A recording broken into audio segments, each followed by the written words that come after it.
வணக்கம் நண்பர்களே. திமுகவோட ராசா என்ன பேசினாரு உங்களுக்கு தெரியும். ஐயுஎம்எல், விடுதலை சிறுத்தைகள் இவங்கெல்லாம் திமுக அணியிலிருந்து பிரிஞ்சு போய் தாவேக அணியில சேர்ந்து அங்கே அவங்களுடைய பிரதிநிதிகள் அமைச்சர்களாகவும் ஆயிட்டாங்க. இது திமுக காரங்களுக்கு பொறுக்கலைங்க.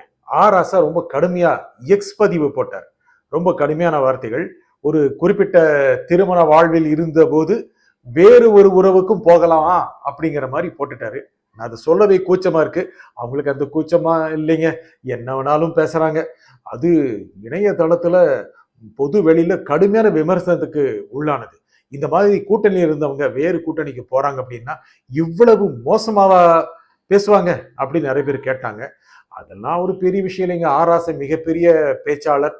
தமிழ், ஆங்கிலம் ரெண்டுத்தையும் ரொம்ப அழகா பேசக்கூடியவர். நல்ல இலக்கிய ரசனை கொண்டவர். என்ன ரசனையோ இதுதாங்களா அவங்க ரசனை அப்படின்னு கேட்குற மாதிரி ஆயிப்போச்சு. எல்லாரும் கடுமையா திட்ட ஆரம்பிச்சிட்டாங்க. வெளியே பேச கூட முடியலைங்க. என்ன சொன்னார்னு சொல்ல கூட முடியலைங்க. அந்த அளவுக்கு கீழ்த்தரமா இருந்துச்சு. அதுக்கப்புறம் அதை எடுத்துட்டு இன்னொரு பதிவை போட்டார். எக்ஸ் பதிவு போட்டார். என்ன அப்படின்னா, நம்ம வீட்டு தென்னை மரம் அடுத்த வீட்டுல போய் தேங்காய் கொடுக்கலாமா அப்படின்னு போட்டார். என்னமோ இந்த கூட்டணி கட்சிகள்லாம் அவங்க சொந்த தோட்டத்துல வளர்ந்தவங்கிற மாதிரி பாக்குறாரு. அவங்களுடைய கட்டுப்பாட்டுல தான் இருக்கிறாங்களா, அவங்க கட்டுப்பாட்டுல தான் இருக்கணுமா, இவங்க போட்ட ஓட்டுல தான் அவங்க ஜெயிச்சாங்களா. என்னங்க இந்த மாதிரி ஒரு கூட்டணிய கடுமையா பேசலாமா? இந்த அளவு கீழ்த்தரமா அவங்கள நடத்தலாமா? அதுக்கப்புறம் திமுக தலைவர் ஸ்டாலின் பதிவு போட்டாரு. நம்முடைய கட்சிக்காரங்களா தவறா பேசாதீங்க, போனவங்க கொள்கை பிடிப்பு கொண்டவங்க நல்லா இருக்கட்டும் அப்படின்னு. என்னங்க போட்டதெல்லாம் போட்டு ரொம்ப டேமேஜ் ஆகி போச்சு. அதுக்கப்புறம் பேசி என்ன பிரயோஜனம்? திமுக காரங்களே கொஞ்சம் அரண்டு தான் போயிருக்காங்க. இந்த வார்த்தையை பயன்படுத்தலாம் நினைக்கிறேன். முக்கியமா தாவேக ஆட்சிக்கு வந்ததுல இருந்தே திமுக காரங்க என்ன பேசணும்னே தெரியல. முன்னாள் முதலமைச்சர் ஸ்டாலின் கூட போய் என்னென்ன பேசினாரு தெரியும். இன்ஸ்டாகிராம் பார்த்துட்டு வந்துட்டாங்க, குழந்தைகளை கூப்பிட்டு வச்சு அவங்கள மெஸ்பிரைஸ் பண்ணி ஓட்டு போட வச்சாங்க பெரியவங்க. இந்த மாதிரி எல்லாம் ஆயிப்போச்சு இல்ல. இந்த மாதிரி பேசுவாங்களா? இதுக்காகத்தான் கனிமொழி சொன்னாங்க கூட்டணிகளை நம்ப வேண்டாங்க அப்படின்னு. அவங்க நல்லா கனமா தான் பாக்குறாங்க. ஆனா திமுக காரங்க அப்படி இல்லை. இதுல இன்னும் முக்கியமான கவனிக்க வேண்டிய விஷயம் என்ன அப்படின்னா, திமுகவுக்கு அவ்வளவு ஆதரவா இல்லாம இருந்தாங்கல்ல, அவங்க கூட திமுக ஆதரவு மாதிரி பேசுறாங்க. என்ன அப்படின்னா, எதிரிகளை நம்பி விடுங்கள், துரோகிகளை நம்பாதீர்கள், இப்படி பேசுறாங்க. கூட்டணி கட்சிக்கு வேற கட்சிக்கு போயிட்டாங்கன்னா அது துரோகமா? ஏங்க, இந்த தேர்தலுக்கு முன்னால ஒருவேளை காங்கிரஸ் தாவேகாவோட கூட்டணி அமைச்சு இருந்ததுன்னா அதே மாதிரி இப்ப இருக்கிறவங்க எல்லாம் அவங்க லைன் கட்டி போயிருப்பாங்க. அந்த மாதிரி தான் ஆயிருக்கும். திமுக கிட்டத்தட்ட தனிமைப்பட்டு போயிருக்கும். என்ன சொன்னீங்க? திமுகவுக்கு அண்ணா திமுக கூட்டணி இருக்கா? என்னங்க இந்த மாதிரி எல்லாம் பேசுறீங்க? அவங்கதான் இல்லைன்னு சொல்றாங்களே.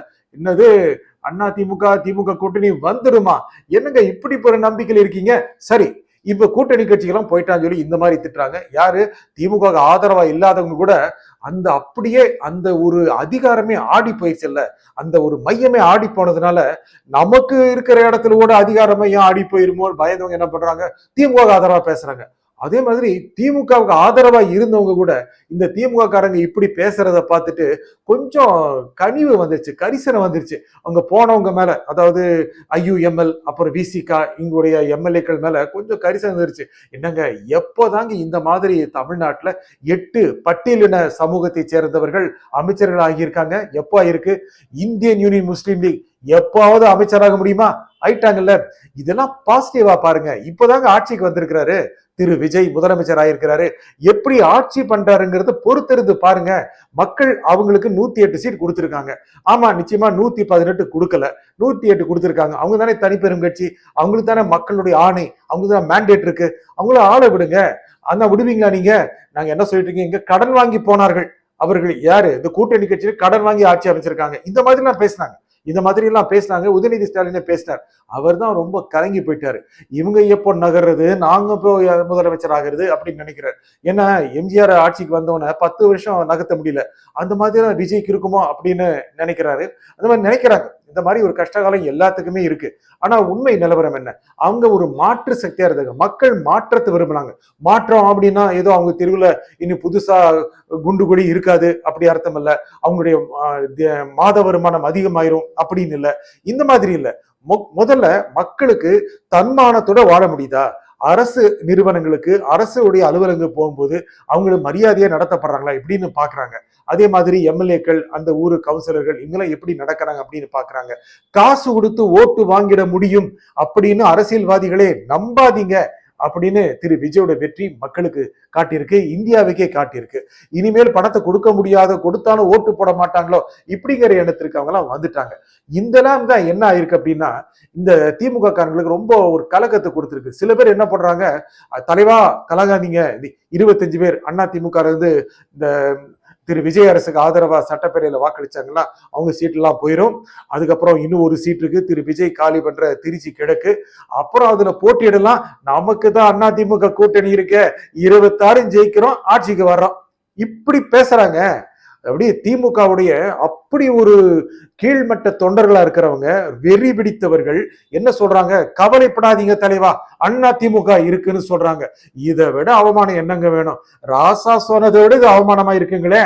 அப்புறம் ராசா மட்டும் இன்னும் நிறைய பேர் இந்த மாதிரி தான் பேசுறாங்க. அவங்களுக்கு ஒன்னும் நம்பிக்கை அப்படின்னா, இந்த கூட்டணியில போனால் என்ன, நமக்கு அதிமுக இருக்கே, இப்படி இருக்காங்க. ஏங்க, ஒரு கூட்டணியில போட்டிட்டு மாறவே கூடாது. அரசியல்ங்கிறதே மாற்றம் தானே. எத்தனை தடவை திமுகவே அரசியல மாற்றத்தை சந்திச்சிருக்கு, செயல்படுத்தி இருக்கு. நம்ம அதெல்லாம் குறை சொல்லவே இல்லைங்க. 1998 தமிழ் மாநில காங்கிரஸோட சேர்ந்து போட்டிட்டாங்க. 99 செல்வி ஜெயலலிதா வாஜ்பாய் அரசுக்கு ஆதரவை திரும்ப பெற்ற பிறகு மக்களவையில என்னாச்சு, வாக்கெடுப்பு நடந்த போது திமுகவுடைய 6 உறுப்பினர்கள் வாஜ்பாய் அரசுக்கு ஆதரவா ஓட்டு போட்டாங்க. அப்புறம் அதுலயே கூட்டணி அமைச்ச அமைச்சர்கள்லாம் ஆயிட்டாங்க. இப்படி ஆகுறதானே.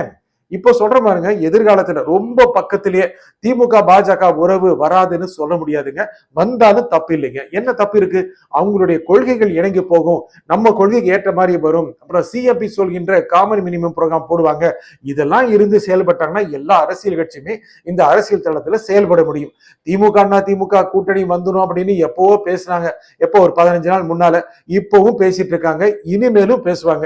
அதுல ஆச்சரியப்படுறதுக்கு ஒண்ணும் இல்லை. திரு விஜயோடைய வளர்ச்சி இந்த அளவுக்கான ஒரு பிரம்மாண்டம் பார்க்கும்போது திமுக அண்ணா திமுக கை குலுக்க வேண்டிய ஒரு கட்டாயத்துக்கு தள்ளப்பட்டிருக்கு. ஏன்னா இவங்க 2 பேரும் சேர்ந்தா தான் அவரை பீட் பண்ண முடியும் அப்படின்னு நினைக்கிறாங்க. சேர்ந்தா கூட பீட் பண்ண முடியாது அப்படின்னு அவங்களுக்கு தெரிஞ்சிருக்கும். ஆனா தெரியல மாதிரி இருப்பாங்க.